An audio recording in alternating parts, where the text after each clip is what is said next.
Hello,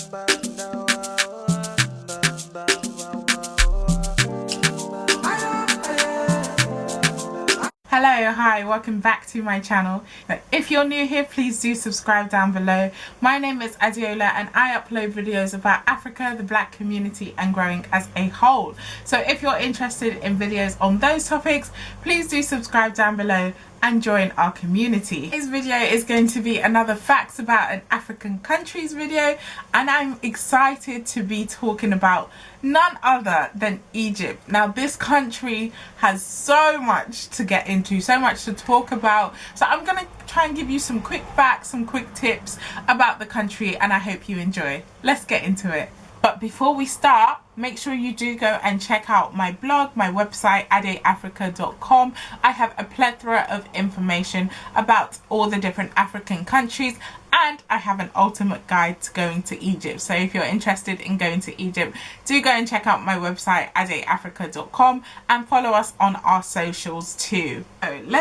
So let's just get the ball rolling with some geographical facts about this country. So Egypt is located in northeast Africa by the Mediterranean Sea. Its neighboring African countries include Sudan and Libya. It's also known as a Afro-Asian country, as it also touches Asia with the Middle Eastern country Israel. Now, I want to use this time to talk about what is going on in Israel. If you don't know, the Israeli government are attacking and displacing Palestinians who have lived in the country alongside Israelis. They're now having their homes forcefully taken away from them, and there is an ongoing battle, ethnic cleansing and genocide happening in the country. So I think it's very important that we use our platforms and we use this time to actually find out what is going on in neighboring countries as well.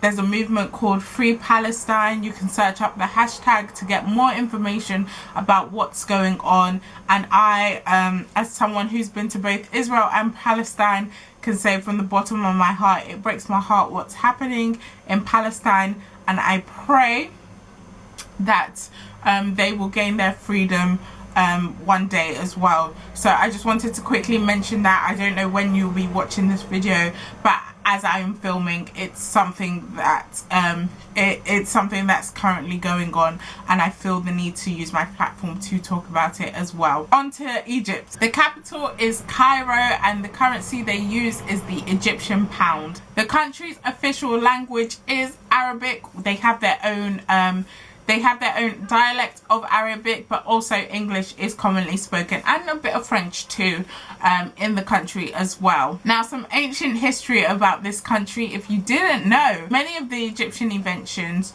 that happened back in the day are still things that we use today. A great example is the 365-day calendar. Sorry, Ethiopia, take a back seat here. I know you guys use a different one, and there's some other countries across the world that use different calendars, but the majority of the world adheres to the 365-day calendar, which actually predates back to Egypt. They use this calendar to be able to track the sun and the Nile, to know when flooding was going to occur in the Nile. So they were out here using physics and science before science was even a thing. We love to see it. Egypt is also said to have been the creators of the wedding ring, as the circle symbolizes eternity, and it's said that ancient Egyptians wore this as a symbol of everlasting life and our souls living on past our physical bodies. The world's oldest dress was also found in ancient Egypt. Yes, you heard it right. This dress is over 5,000 years old. Wow.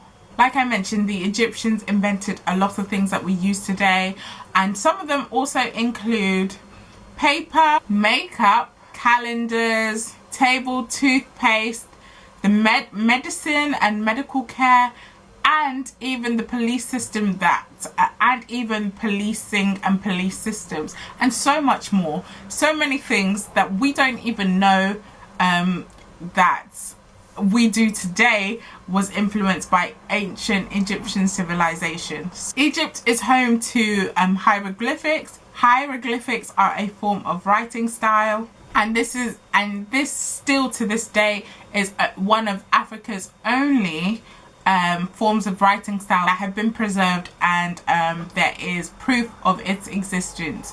A lot of African languages were passed down orally, and due to colonialism, a lot of languages and cultures have been lost, but hieroglyphics, alongside some other African writing styles, are one of the only preserved African writing styles. Hieroglyphics actually also has over 700 characters in it, so really and truly these 26 letter alphabets that we have is nothing compared to what ancient Egyptian civilization had. Egypt is home to one of the oldest civilizations in the world, and it's home to the one and only last standing seventh wonder of the world, which are the pyramids of Giza, which we'll get into later. Oh, prosthetic limbs also were said to have been created in ancient Egypt and can be dated back to 950 BC. Yes, 950 BC. Egypt was one of the first civilizations to also keep pets. They believed that pets were reincarnations of another life. That's why often at times you can see drawings of ancient Egyptians. They like to keep cats often, and you can see cats, dogs, and even sphinxes, and just a mixture of animals. They really believed that animals were a symbol of of reincarnation, so they treated them with high respect. Egypt is home to the oldest maths book. Yes, you heard it right, maths book. They were doing physics, science, geography, and math. It was written in 1650 BC, and get this, it's called The Entrance into Knowledge of All Existing Things and Obscure Secrets. What a title. So now some general facts about the country. The longest river in Egypt and in the world is the Nile, the river Nile, which is where the capital lies across. Without this river, Egypt would be a desert, and it's said that this river plays a crucial part in Egyptian history, as it was where civilization kind of sprouted up from. They used the river Nile for many things, such as transporting goods, water, of course, and just building their civilization up. Aswan Dam, located in Egypt, is one of the world's largest artificial water reservoirs. Egypt is one of Africa's largest oil and gas producers. 90% of the country is Muslim, with the second biggest religion being Christianity. Football in this country is the most popular sport and is the country's official sport too. Egypt is home to one of the oldest civilizations in the world. Egypt is the 13th largest country in the world population-wise, 29th largest in the world land size-wise, and the third most populous country in Africa. And it's actually the first and largest country in the Arab world too, and the largest speaking Arab country. Egypt has a high agricultural sector and is the #1 exporter of dates, and is the 4th largest exporter in the world of strawberries, onions, tomatoes, watermelons, and eggplants or aubergines. Cairo is the 15th largest city in the world. Fun fact, only 5% of the country's land is actually used. So, as I mentioned before, without the River Nile, this country would be a desert, and the majority of the country is desert. So the majority of people live in very urbanized areas, with only 5% of the country's actual landmass being used. But people do live in the deserts too. You have nomads who travel through the Sahara Desert. They have a special name. I believe they are called the Sahara people. Though the country is dry and it has many deserts, they do have oases in the desert as well. Is oases a word? I think so. Oases. They do have oases. One of them being the Siwa Oasis, which has over 300 fresh spring waters. Egypt is a hot country, but not only because of their attractions, but actually the weather itself. So Egypt on average receives over 10 hours of sun a day. This one is the third hottest and sunniest city in the world. Feeling hot, hot, hot.